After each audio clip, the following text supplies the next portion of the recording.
What about... We've heard a lot about Edna's new talk show. Why has she decided to turn her hand to this new art form? Well, Dame Edna's been off the television for a long time, and indeed, she's not done a West End stage show for over 5 years. So she's staging a comeback. And Edna feels that her time has come. And what, of course, she wants are very high-powered guests. So invitations have been sent to the Vatican, the White House. The difficulty is, of course, that half the world has never heard of Edna, and the rest are too scared to go on her show. So she may well end up with rejects from Terry Wogan. But we don't think so. The idea, of course, is to have a comfortable chair for the guests to sit in, which is at the same time rather threatening. It ought to tilt back a bit, I think. And perhaps it ought to indeed be electrifying. We thought of calling the show Dame Edna's Hot Seat. And perhaps even having a guest sitting in a chair which could eject them if they weren't very entertaining. Or we could call it Mouth to Mouth, or Dame Edna sticks her nose into Barry Manilow's business tonight. But she's looking forward to it, and I, as her manager, I'm a little nervous, but I think she'll do pretty well. Might be a series. She's got a very... It is a series. It is. She's got a very extensive wardrobe, and you go shopping for her. Is that a bizarre experience? Well, the only reason I shop for Dame Edna is that I'm the same size. Sometimes I have to go into shops which sell ladies' clothes and say, well, I need a pair of shoes for my wife whose feet are roughly my size. And the girl at Selfridges says, don't worry, love. She said, all the boys buy their drag in here.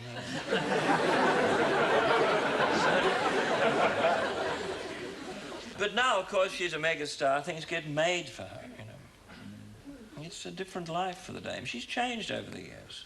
She used to be an ordinary Melbourne housewife with unshaved legs and a twin set, you know. Not unlike the Prime Minister of England. Your taste in choosing Edna's clothes is impeccable, and I might say, what a lot of people have said, your taste in choosing your own clothes is impeccable. Does Barry Humphries give a lot of thought to clothes, to appearance, to image? I quite like dressing up, you know. Ever since I had to approach bank managers, I decided it was as well to look like them. But, yes, I do. I sort of try to look respectable. And as you know, no comic is really respectable. But I like to give that impression. I'm also, because I come from Melbourne, which is, as John Betjeman says, Cheltenham in the jungle, or it's a bit like Wembley, or, as Jonathan Miller said, an overheated Manchester. I am, in a way, a kind of typical middle-class smart-ass. Peter, your clothes sending us a message. What are those trainer shoes telling us? Nothing. These are putting out a very, very strong sexual message. Is it that camera? You know what I mean, dear? She'll understand. These are very, very cheap shoes indeed. You're a connoisseur of paintings and other objets d'art. Do people live in fear of your judgment? Do they tremble when your gimlet eye approaches? They might. I remember once I was invited to a New Year's Eve party in Australia, and I knocked on the door, and I heard a lot of noise before they opened it, and I came in and there were no pictures on the wall at all. There were just pallid rectangles where pictures had been and hooks. And I realised perhaps that they'd been removed. The fear that I thought them kitsch or something. It made me very embarrassed because it suggested I might have been a snob of some kind, which in fact I'm not. Or I certainly wouldn't be on this show. But as I left, I opened the wrong cupboard and an avalanche of paintings fell out of nice Australian landscapes and things. But they thought if they showed pictures of trees and sunsets, I wouldn't care for them. In fact, they're the sorts of things that I really like. I don't like abstract pictures a bit. Is that what you paint? You're a painter yourself? Yes, I'm an amateur painter. In fact, I wanted to be a painter and might well return to it. Do your paintings fetch high prices now? No. In fact, even when I give them to people, they say, oh, no, please.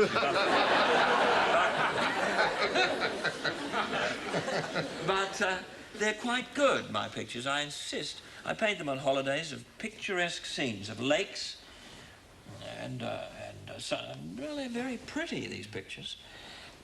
But they're not a bit like the things I collect. In fact, if an art dealer offered me one of my own paintings, I'd never speak to him again.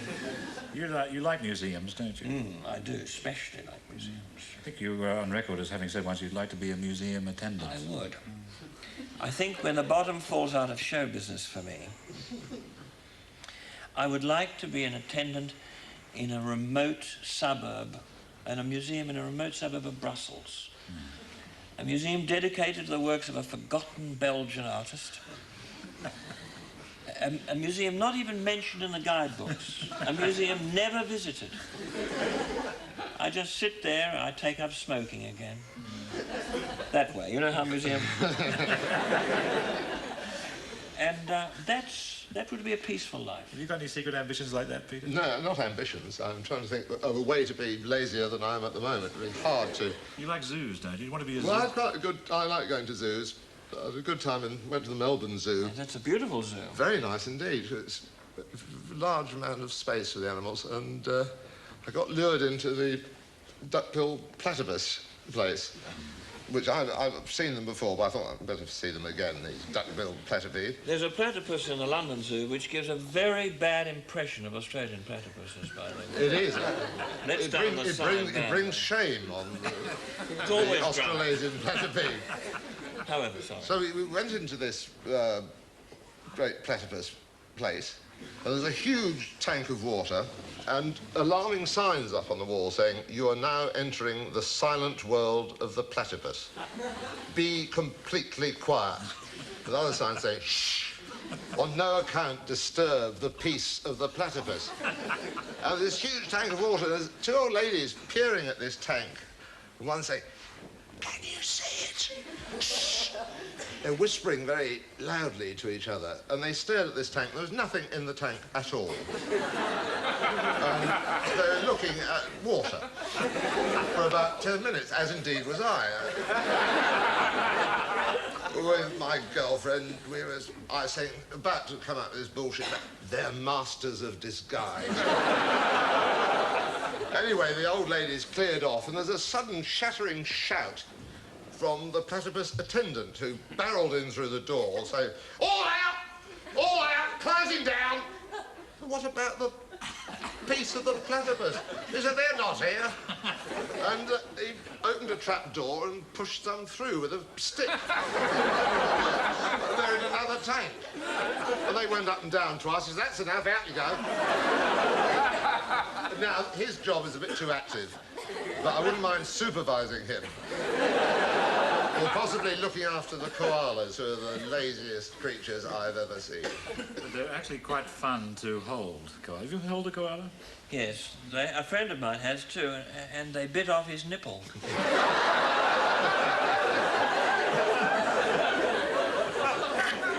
They thought he was a eucalyptus tree.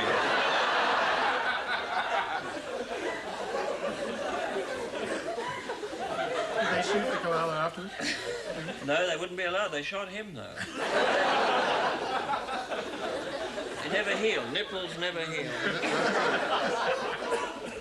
But apparently you've got to handle them pretty carefully. They are also incontinent. And it's, you know, it does smell like eucalyptus. You could inhale them. They're good for a cold. The platypus is not a loyal pet. Very, very fickle. If you've got a bad cold and get one to sit on your face, it's a miracle. A miracle cure, the marsupial inhalation. That's true, yeah. Well, I'm sure the audience will be dreaming of marsupial mud packs all night, but that's where we have to leave it. We've run out of time. So I have to say thank you very much, Barry Humphries. And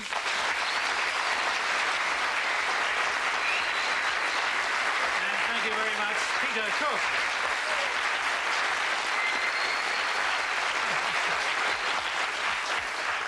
We could talk on, but we've run out of time for anything except...